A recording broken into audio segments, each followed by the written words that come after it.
Hello, this is the preparation session for Advent of Code 2023. This video should also serve as an explanation of the skeleton I've published on GitHub. I'm doing it again in Kotlin this year using JetBrains IntelliJ and having it set up with Gradle. And to work mostly efficient on those days, I've set up a skeleton which you can also use, and I'm happy if you use it. And you can find this in the link of there's a link in the video description where you can find the skeleton. And this video is the explanation for it. So let's already dive into it. I'll just cloned it from GitHub and opened it in JetBrains IntelliJ, and we'll start going through it by the main class. You can see here there's the main class. We've specified the year of Advent of Code 2023. Because I will demonstrate this how this works for the year 2022. I'll already change this to 2022.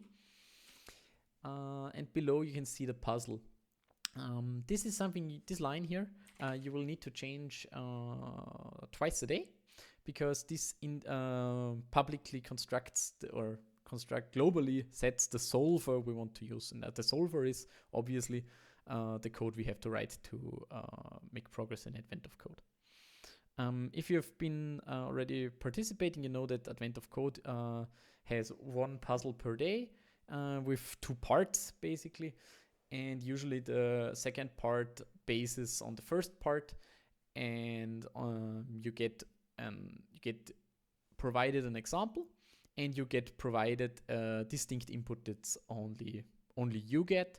So your solution can be checked and that you just didn't copy it from someone else. Yeah, and the example usually also, for the example, they usually also provide whatever the outcome should be. So this needs some files, and the files here, usually this is where you would put the example input. And in the example.check1, you would put in for the first part the solution, which is usually one short line usually, most of the time even just a number. And for the second part, you would put it in check2. For the outputs, this is just the output log for the example input processed with your program for part 1, and out2 would be for the example input processed with your program. For most of days, the example input is the same for both parts, so it doesn't change between part 1 and part 2. If it does, then you just need to create an example in 1 and an example in 2 for the second part, and the solver will automatically pick up the special input in case of that those are different. But usually, for most of the days, they are the same. That's why there is one file here. And it's the same for your input. Your input here would go into my.in, and your outputs are logged into out1 and out2 for the parts respectively. We've already seen here, we have set up the day here. This is the template day, so to say, day 00, part 1. I will just look into that one. This is derived from scanner puzzle, and this demands us to implement a solver method where we hand over a scanner. This picks up, or the scanner here is already configured to read your input file. And you need to process that and return a string, which will be the solution. And this is also the thing that is then logged to the output file. And also the solution you will need to hand in for Advent of Code. We'll just have a brief look at the scanner class. So the scanner class has this method that gets an input file and will create a scanner, and you can then call itself with the solve method here. If you prefer to work with just a list of strings, where the strings are the individual lines, then you can just use the lines puzzle. So you can just switch this out and use the lines puzzle, for example, here. Of course, you need to fix the import then. For now, we'll keep the scanner class in the template here. But this is something you can just do. Let's go back here. And which also is important that you follow the naming pattern here. or you can adapt this code here, but this code takes care of that it picks the name or the day number and the part out of your class name, and therefore then uses the correct input files. This main file, you can use it, you can fiddle around with it, feel free to do this. I prefer to run my examples via the tests, and therefore I've constructed a test suite that's called AOC. It can run on the example input, which requires you that the checks are there. And then it can run on my input, where we most of the time, you can basically also provide a check file, but most of the time you won't have one. And therefore this is set to false here. Take a look at the code here. It basically runs your configured puzzle, so the one configured here, against either the example input or the my input. We have set up here the run configurations, so you can just run them through picking the appropriate run configuration up there. So yeah, you already saw that this requires to have some files set up, and this is basically the same structure for every day. And therefore there is this setup test suite, which prepares you for the day of advent of code.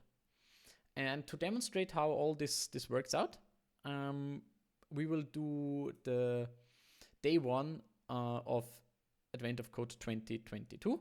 I've already prepared the solution. It's not about how to find the solution, but it's about how to use our skeleton.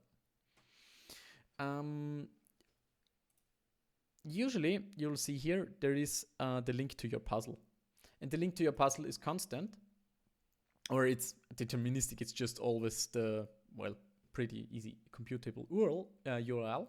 And to get the input, we have a method download my input, which will just download the input for you, so you don't need to do that. But therefore it needs to have the session ID, and you can get your session ID by using the development tools in Google Chrome or any other web browser, and then you need to put it into a file, and this file is called session ID, and it needs to live in the root folder. This is already added to git ignore because you should not share your session ID, so be aware of, don't share it. If you don't trust me enough, then also don't run this code, but you can just read this code here. It's basically using the HTTP function and just getting the session ID, getting your puzzle input. And yeah, we will just run this for now. We've already set up for day one. We do day one of advent of code 2022, and the AOC code year, AOC year constant here is already set to the correct year. So we now can just run basically start day part one. So this ran successfully, and we now have got here the example check, the example in, and the my in. Here you can see now my input I got for advent of code 2022 day one. The example, it's usually somehow in on the web page, but it's not always that clear which part is of the example. That's why it's manual work to put it in there.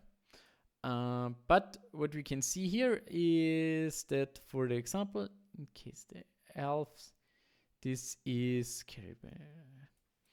this should be our example solution.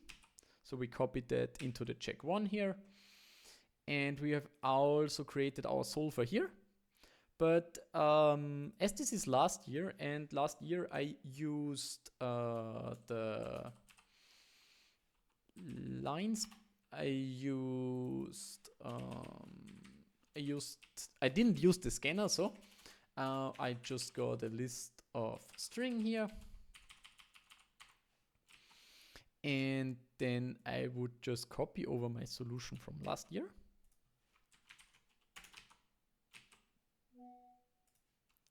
This is called lines. And we can now run our code. Make sure here to use your correct solver. This is part one. Then you go to AOC, and we can now run it for the example. And what you will now see in the output is that we have the computed solution, which is 24,000. And we have also the correct solution because we checked it against what we entered here. Just to demonstrate it, let's say this is the solution, and we run it again. You will see that we have a wrong solution here because we expected something else. So we fixed that. And so we've now solved part 1, and we would now proceed further to part 2. And for part 2, we again go to our setup and we set start day part 2. So this thing will only just copy basically the content we had in day 1. So it will copy our source code, and it will also create the check file. So we can now just run that one. We've got now this one. It already uses the correct class name here. And we now need to get our solution. This is the solution for part 2. And we would also want to have, this is our puzzle answer. This is nice. But this is the example. So we will now supply this one into the check file here. And we'll now need to adapt this to day 1, part 2.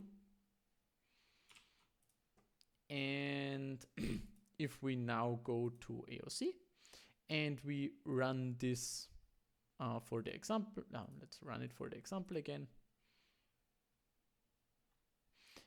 You will see the correct solution is exactly that one. And let's also run it for my input, which you will see is this number here. It's unchecked because I have not set it up, and you will see it matches the number in Advent of Code. But let's say we did this computation by hand, then you could put it in a check file and it would also run that. Yeah. If we now look at Git, we have some unversioned files. This is our 2 parts. These are there's the input data, and yeah, this is basically how the skeleton works.